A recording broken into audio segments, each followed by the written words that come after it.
Jason, it's great to see you back here at Blundell Park. You've resumed your active role as Vice Chair this summer. Pleased to be back? Yeah, delighted. I didn't miss many games last year. Obviously I was on the electoral campaign. It was nice to be winning something last season, personally and for the club. But no, so I've been busy. I've been active in the club anyway, but it just means I'm going to be a bit more forward-facing now as well. So yeah, delighted to be playing a part again. And much like most of the fans looking ahead to the next season, what are the club's ambitions?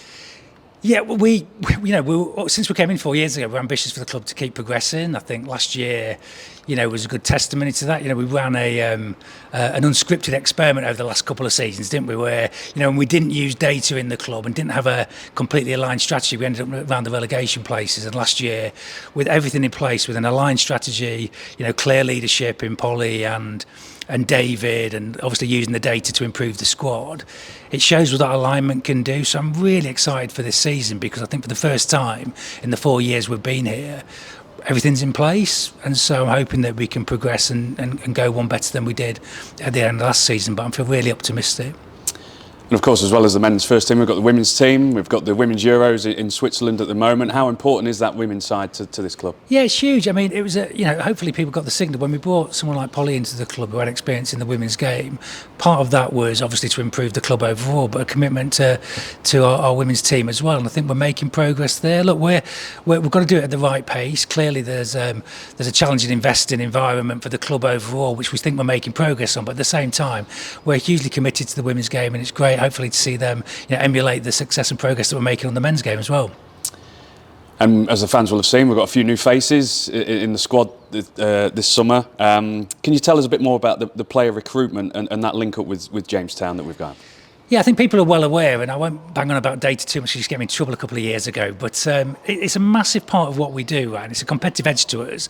Having Jamestown as one of their chosen partners globally, there's only a few teams they work with throughout the European game, and so it's hugely important. What it does for us is it really gives us objective data in trying to find players that are an improvement on where we were the previous season. So it's a constant improvement on our squad and our individual performance, but collectively as well, I think it moves us on, and it gives us a chance to have a real competitive edge against people, not just in this division, but in all divisions in the UK. And I think importantly what it does is it narrows down the choices then, but ultimately it comes down to David and the coaching team to identify the right characters and the right people to move the club on as well. So it's one massively important part of giving us a competitive advantage, but at the same time it doesn't diminish from the fact that the culture and aligned strategy and having a coach that really improves players is what collectively will move the club on. So like I said earlier, it feels like all the pieces are in place at the moment, and we'll see where that goes, but in the 4 years we've been involved, I've never felt as optimistic about we've got the things that we've been working on collectively are in place now, so it gives us a real chance to show and evidence that is that's something that will bring us a chance of success. And as ever, the Grimsby Town fans are coming out and showing their support in numbers. Nearly 5,000 season tickets sold for this upcoming season. What's your reaction to that? Oh, it's brilliant, and I've said this every year. We just don't take it for granted. We know this club is right in the centre of this community, and it means a lot to all of us as fans. And so, having the support in season tickets is immense for us. And look, we didn't get everything right around the communication. We acknowledge that, and hopefully, as a team, we've reflected. And that's part of why I wanted to get a bit more involved again. Is like that everyone's working really hard in the club. We don't always get it right, but I think the support that people have stepped in with season tickets is incredible, and it genuinely appreciated. It goes a long way to helping us with our cash flows and making the changes that we want to make. We're ambitious for the club, but it only works if fans show that commitment in return as well. And there's been a fantastic reaction to the new shirts. What are your thoughts on the design of the new kit? Personally, I think they're fantastic. Yeah. And also with the commercial partners that were featured on the kits. Yeah, genuinely, I don't look good in kits generally. I mean, it's my age in my belly, but I just think that they're outstanding. I think again, testimony to the team here and everyone at Umbro and the way those kits. I think they're genuinely exciting. The designs and the response to to the away, I mean, the home was good, I thought, but the response to the away and the creative work that Jack and the team did with Ivano, I just can't help but smile about it now. But when I saw it, I was like, it's just brilliant. It just represents, enough nostalgia and looking backwards, but just shows the design and the quality, and that just shows that we're ambitious for quality throughout the organisation. I should say as well, like the commercial team's done a great job. We're improving the commercial offering, and I think also the brand and the culture that we're representing. Now people are wanting to get involved, so I have to say thank you to all the new sponsors. Well, that's Winner Winner, whether it's Black Row, and My Energy again.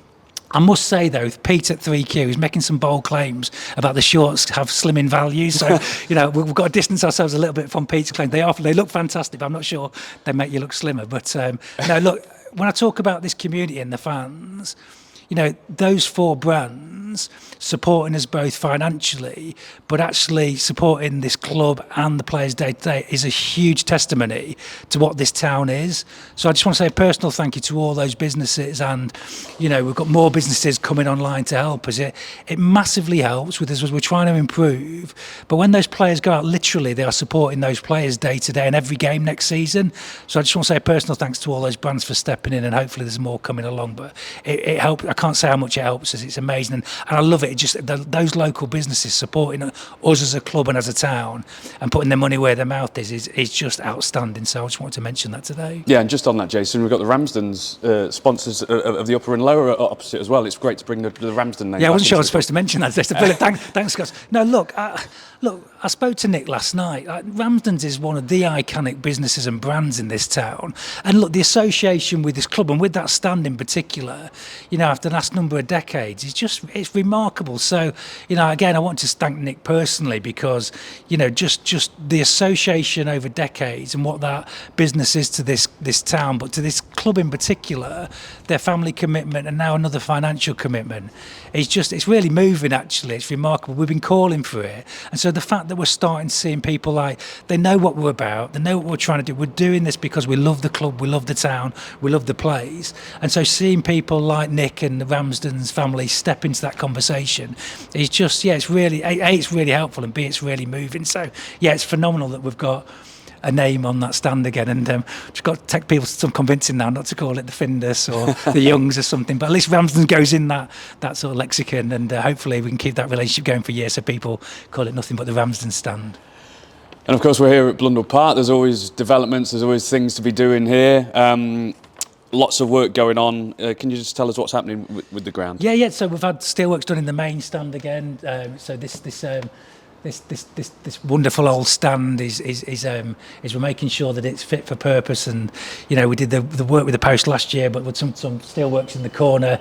Obviously the pitch has been completely relaid. Just had a first walk on it, and it just feels tighter. So I'd just like to thank the team again. What they've done. It was none of us were happy where we got to last year, and some of the comments were disappointing. But the people in this club feel it day to day, and last year was a real weird aberration, but the pitch looks phenomenal again, and it's been woven tight, it's been completely relayed as well, and so look excited, and we'll be doing some work on the pontoon sidings as well. So there are lots of stuff going on as always, and I'd just like again to thanks to all the team at Blundell Park and the maintenance guys that Andy and the team here that are doing a load of painting, and just making sure the place looks like it looks beautiful, it looks really good again, and there's a lot of hard work goes on in the close scenes. Just want to thank the team for doing that. They've done an outstanding job again. And how are the club's sustainability plans going? We made the tough decision to pause the B Corps work. We didn't make the grade on that, so owning that conversation, Andrew and I were really passionate about that and still are passionate about it, but we just struggled to make the grade to get the B Corps accreditation. And I think with all the priorities in the club, we've decided that we're going to pause that for a couple of years. We still want to go for it. It's not built for football clubs, I think, is the punchline. And whilst we're going to be aspirational to try and go for that, we're going to focus on the EFL being an AFL green club. So I should say that the accreditation we've tried to go through has helped the club. We've moved on. So our waste management is better, our energy efficiency is better. When we look at things we've done for our employees, we've moved on it massively. But we just haven't made the grade to get the accreditation. And rather just keep going with that relentlessly, we want to make sure Polly and the team are really focused on the things that we know we can move in the next year, 18 months, while the regulator comes in. So, it's disappointing, but look, I think it's important to know when to pause things and when to stop as well, rather than just keep them going ideologically. So we're going to pause that for now and focus on the EFL Green Club agenda. But again, it's improved the club, but we haven't quite made the grade that, so we're going to come back to that at a later date. Okay. You've previously spoken about making the club less dependable on individuals such as Andrew and yourself. It was announced last season there were new investors. Any more in the pipeline, do you know? Yeah, we've got numerous conversations going on. Firstly, just thanks to those investors that came in. I think people know now, 3 of them have long-term associations with the club and the town, so born and bred here, and have had international careers and gone away like Andrew and I. We've got a small American consortium that we know less well, but we're getting to know them. They have a minority position, and they've been great and loved getting to know them. They have, and so we're going to open up the contacts now and look at who we bring in. But as we've always said, the idea is, how do we bring values aligned, so people that share our vision, our commitment to the town and the community. So we're in no rush, but we've got a number of positive conversations going on, but we'll only do this if there's a right for us. There's not a need to do it today, so we're okay for this season. The regulator will come in, that is passing for its 3rd reading in Parliament, so hopefully that passed into law pretty soon. So there's that on the horizon as well. So we want to do it at the right pace, but look, as we said with the commercial conversations, we're a more attractive proposition, and particularly with us having this unique data offering as well. So people are looking at us with the progress that we're making, the team we put together, the alignment that we've got as a more, as more interesting investment proposition. So we're definitely having those conversations, but there's nothing concrete to announce yet. We'll do it like we did with the squad in the closed season. We'll do it at our own pace to get the right answer, rather than just rush in just to get something quick through the door. We'll do it at the right pace, and the methodology with the recruitment this summer, hopefully people are now seeing. It took us a bit of time, but with the work started 6 months ago on that, so we want to get the right people rather than just getting people in the building, and the same with the investors. All right, great. Thanks for clearing that up, Jason. And this week it was announced that David Artell, his deal has been extended. What's your reaction to that? Yeah, delighted. Look, we're having a conversation over the last couple of months with David on this, and testimony. I keep talking about alignment a lot.